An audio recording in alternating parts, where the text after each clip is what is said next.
From South Korea, everyone. My name is Dr. Roland Wilson. I'm a professor of conflict and national resolution and a Grow Global Ambassador.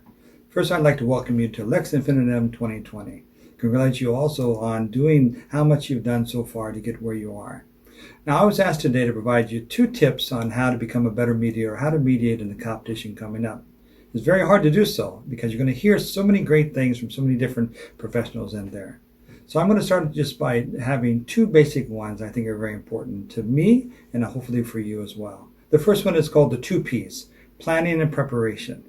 Now that may seem very simplistic, but actually it's not. The planning that you do is the planning you do from the time you decided to study about mediation and negotiation to some extent, all the way up until when you start to do a mediation. So that's the planning. The preparation is what you do just prior to the mediation in order to make sure that you're well prepared. Now, in most cases, that sometimes deals with the pre-mediation and looking at the different objectives or the backgrounds of the different parties that's going on. You may not have that time, or you may have the time. And of course, during the competition, you're not going to have very much time at all. But you really want to think about planning and preparation, even how the layout of the room is. How are the people seated? Who are you going to start with the conversation, and who are you going to lead into? So these things are very important for any mediation case you're going to take on. The second thing is about what I call the toolbox. Toolbox is a euphemism for what really means all the skills, the techniques, and the things you've learned from others and you've learned through yourself to get you ready to provide great mediation. So tools and techniques consider such things as the type of mediator you're going to be, where you're going to be more strong or concerning, and also deals with the type of language you use, the body language that you use, that other communication.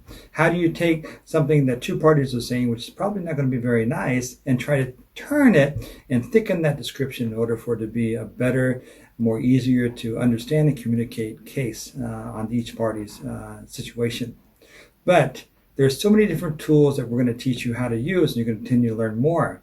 What I would caution you about on the toolbox is, first of all, don't try to use everything.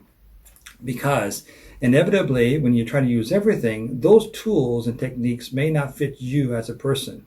The techniques that you use should be based on your personality, should be based on the case, should be based on the different parties. But most and foremost, you have to realize that I may not be the right person to use this type of mediation technique. So use the ones that fit you and that fit the type of mediation case you're going to take on.